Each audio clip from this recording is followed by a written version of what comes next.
Do you own an investment property? Washington Brown has helped over 250,000 property investors pay less tax with the depreciation schedule.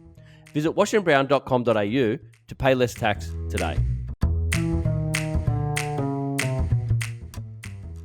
Number 3, what's been the most valuable investment advice you've ever received, Amanda? I think invest with purpose, invest with a purpose. And I think that's my perspective around investment, but also life and business as well. So I think when I talk about purpose, it's whether that is you're doing a project for a financial freedom or you're doing a project to meet a social need. A lot of what I build is actually affordable housing. And that for me makes me feel really good about what I'm creating because I'm helping first home buyers get into the market. I'm also providing much needed property and affordable property in a market where it's really hard for a lot of people to get into the market. So yes, I'm making money, but I also feel like I'm creating, helping the community with product that people want to live in. So I'm creating homes for people to be able to create memories and a lifestyle. And I think that's investing in creating, doing a business with purpose as well. But I think sometimes that whole purpose can get lost in business when we're so focused on our return on investment and making money.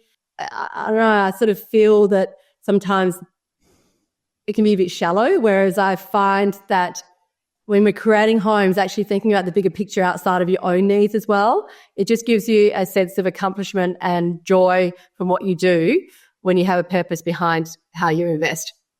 Fantastic. So the affordable housing, is what you just rent them to essential services, or how are you dictating that? So I'm selling the product. So at the moment I'm building 10 2-bedroom, 1-bathroom sort of walk-up flats. It's the biggest project I've ever done, and we're about to turn soil, and we've sold 5 already. And it's purely a price point driven, right? Because the market's been going so nuts across the country over the last 3 years with post-COVID.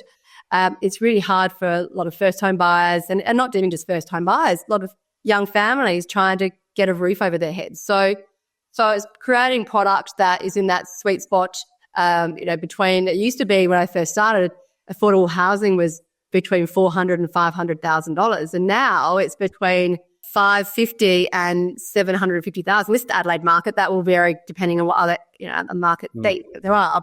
And for me, even the property that is being able to hand over a home to a young first home buyer, like the excitement when you hand the keys to them and that they sense of pride they get moving into their home, I think that sometimes gets lost in this whole definition of property development. We're not just creating houses, we're actually creating homes for people. So I guess that's my purpose. Fantastic. I think there should be more government incentives, like bringing in a 4% building allowance. This is just a personal thing, of course, a 4% building allowance for people building affordable homes, like what they've done with the build to rent scheme, but they've limited that to having to do 50 units within the one development. Not everyone can do 50 units, but if it was just even a 10-unit development, encourage more private investor activity in that regard. Yeah, well, right. 3 of those my 10 site are actually, there's an affordable housing scheme here in South Australia. I'm not sure how if it branches out further, but here we do actually have affordable housing scheme that we can tap into where if you're creating affordable percentage of your project is affordable housing, you get benefits in terms of a higher density, less car parking requirements, and also land tax. So, and then that firstly gets marketed to people who meet the affordable housing criteria based on income. So they get the first chance to purchase that property before it then goes to the open market. But we have to still sell at that affordable price point. So we've got that here, which is what I'm doing as well.